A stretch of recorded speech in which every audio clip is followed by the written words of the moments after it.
Hello guys, welcome to the JK economiser channel. तो आज हम कर रहे हैं दिल्ली यूनिवर्सिटी के एसओएल के मैक्रो इकोनॉमिक्स जो है उसके सेकंड ईयर के क्वेश्चंस। तो सेकंड ईयर में मैंने काफी क्वेश्चन पेपर्स में देखा, जितने भी रिपीटेड क्वेश्चंस हैं वो मैं इंपॉर्टेंट क्वेश्चंस आप लोगों को करा रही हूँ। तो फर्स्ट क्वेश्चन है, इसमें फर्स्ट पार्ट है क्वेश्चन का कि उपभोग फलन का अर्थ बताइए। तो उपभोग फलन क्या होता है कि उपभोग फलन आय और उपभोग के संबंध को बताता है। कि कैसे बताता है, जैसे कि ये हमारा है कि C इक्वल्स टू एफ और वाई। C का मतलब है उपभोग व्यय, Y का मतलब है आय। ठीक है, तो ये है कि जैसे जैसे हमारी आय बढ़ेगी वैसे वैसे हमारा खर्चा भी बढ़ेगा। लाइक पहले आप कमाते थे 100 रुपए, तो जैसे ही आपका 200 रुपए इनकम हो जाती है, तो पहले कंजम्पशन हो रहा था आपका 50 रुपए लाइक। तो फिर जैसे ही इनकम आपकी बढ़ी तो खर्चे भी ऑब्वियसली बढ़ जाएंगे ना। तो इस तरीके से ये हमारा कंजम्पशन फंक्शन पूरा बताता है उपभोग फलन।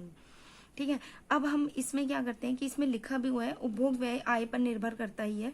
ठीक है, तो इसमें क्या है कि उपभोग में परिवर्तन तभी होता है जब आय में परिवर्तन होता है, यानी कि खर्चे में तभी परिवर्तन हो सकता है जब इनकम में होगा। ठीक है, तो अब हम सेकंड पार्ट देखेंगे, थर्ड पार्ट।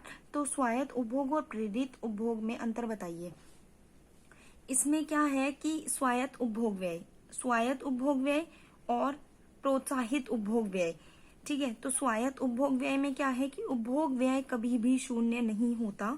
इसका मतलब ये है कि जब आप 12th क्लास तक कुछ भी अर्न नहीं कर रहे थे, आपको इनकम सैलरी आपकी नहीं थी, तो आपके पेरेंट्स खर्चा उठा रहे थे ना। तो इसका मतलब है कि जैसे आपकी वाई मतलब इनकम होती है, इनकम 0 थी तो आपका खर्चा कोई ना कोई पेरेंट्स तो उठा ही रहे थे। लाइक 100 रुपए खर्चा था तो खर्चा तो था ना। तो हमने वही बताया कि उपभोग व्यय कभी भी शून्य नहीं होता।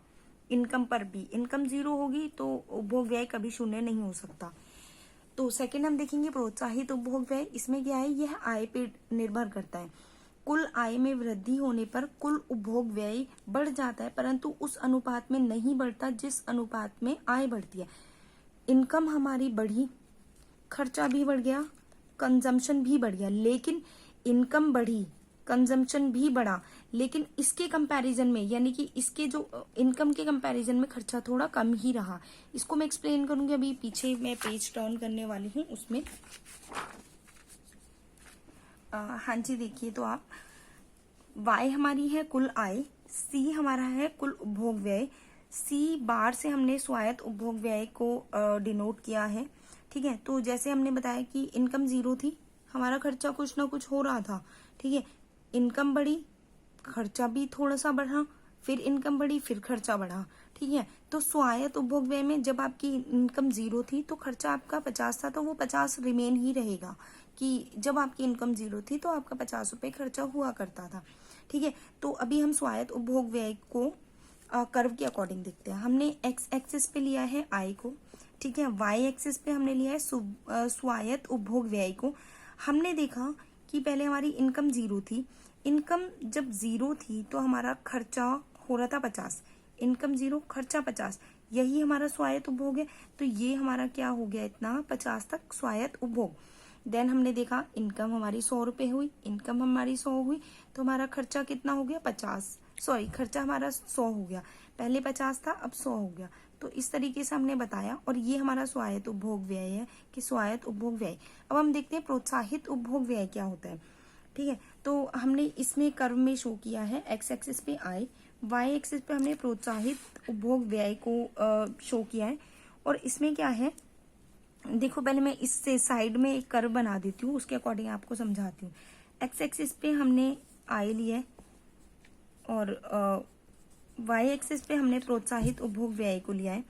देन हमने देखा कि सी जो है हमारी समान रेखा है, यानी कि हमारी इनकम में इतनी थी, खर्चा इतना हो रहा था, इनकम इतनी थी, खर्चा इतना हो रहा था, यानी कि इक्वल इक्वल लिया है, ये हमारी समान रेखा है। देन अब हमने देखा कि प्रोत्साहित उपभोग व्यय में क्या था कि आपकी इनकम तो बढ़ेगी लेकिन खर्चा भी बढ़ेगा, बट उस लेवल पे नहीं बढ़ेगा, उस स्तर पर नहीं बढ़ेगा जितना हमारी इनकम बढ़ रही है। क्या हुआ, पहले हमारे यहाँ पे मान लेते हैं ये हमारी 100 रुपए इनकम थी तो 100 ही खर्चा हो रहा था। ठीक है। लेकिन प्रोत्साहित उपभोग व्यय को जानने के लिए हमें एक और लाइन ड्रॉ करनी पड़ेगी। तो हमें देखना पड़ेगा कि जब 100 रुपए हमारी इनकम थी तो हमारा प्रोत्साहित उपभोग व्यय कितना था। 100 रुपए इनकम थी तो प्रोत्साहित उपभोग व्यय 50 था, यानी कि 50 यहाँ पे होगा, 50 था तो 50 था, तो फिर इट मीन्स कि ये 100 इनकम थी तो 50 उपभोग व्यय था, सॉरी प्रोत्साहित उपभोग व्यय था। तो हमने यही बताया कि इनकम तो ज्यादा बढ़ रही है लेकिन उसके अकॉर्डिंग खर्चे नहीं बढ़ रहे हैं। तो हमने वही बताया, ओ सी जो है, ओ सी समान रेखा है, ओ सी हमारी ये वाली समान रेखा है, और ओ एन आई पर ए बी के समान उपभोग व्यय आय से कम है। ठीक है, ओ एन ज्यादा है ना ए बी के कंपैरिजन में, तो हमें इससे ये पता चलता है कि हाँ हमारी इनकम ज्यादा है और खर्चे कम है, प्रोत्साहित उपभोग व्यय कम है। And thank you so much, hopefully आपको वीडियो समझ आई होगी, और प्लीज मेरे चैनल को लाइक एंड सब्सक्राइब करें, और मैं आगे न्यू वीडियोस लाती रहूंगी इसी से ही रिलेटेड, और जितने भी इम्पोर्टेंट क्वेश्चंस हैं मैं सारे कवर कराऊंगी, don't worry. Thank you so much.